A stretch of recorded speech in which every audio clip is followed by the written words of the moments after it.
Šiandienos Evangelijoje Jėzus išvaro demoną iš moters dukters, iš Tiro ir Sidono krašto. Tai gili Evangelija ir iš pirmo žvilgsnio net gluminanti. Pirmiausia, turime suprasti situaciją. Jėzus yra šventosios žemės šiaurėje. Jis palieka Izraelio ribas ir eina į pagonių kraštą. Neatrodo, kad jis ten būtų atvykęs misijai. Tačiau kažkas įvyksta. Moteris, išgirdusi apie Jėzaus garsą, ateina pas jį. Ji prašo išgydyti savo dukterį, kuri buvo demono kankinama. Tuomet Jėzus atsako sunkiais žodžiais. Nedera imti vaikų duonos ir mesti ją šuniukams. Vaikai yra Izraelio tauta. Šuniukai reiškia pagonis, kitataučius, mus.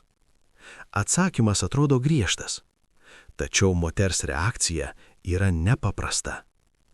Su nuolankumu jie atsako: Viešpatie, bet ir šuniukai ėda trupinius, kurie nukrenta nuo jų šeimininkų stalo. Koks įspūdingas nuolankumas.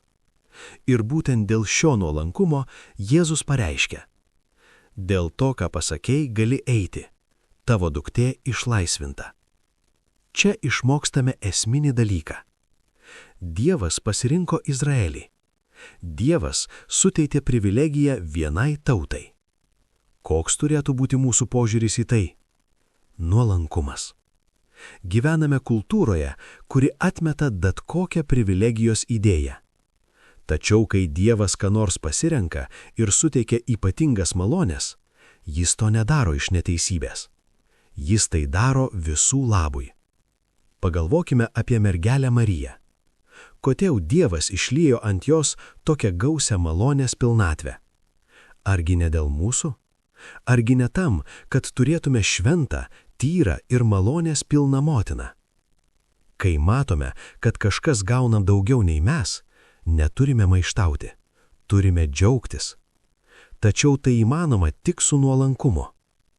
Dievas pirmiausia duoda vaikams, o iš vaikams duoto maisto perteklius pasiekia ir kitus. Galiausiai visi esame pašaukti tapti Dievo vaikais. O kaip tai įvyksta? Tėvas išliejo visą savo meilės pilnatvę vienam, Jėzui, mylimajam sūnui. Jame Dievas sudėjo visą savo palankumą. Jame išliejo malonės pilnatvę.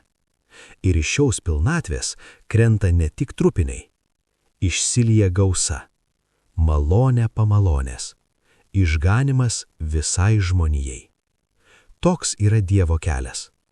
Jis pasirenka vieną, kad išgelbėtų daugelį. Jis suteikė privilegiją, kad malonė išsilietų. Ir išrinktasis par excellence yra Jėzus. Iš jo kyla kiekviena malonė. Iš jo kyla visas išganimas.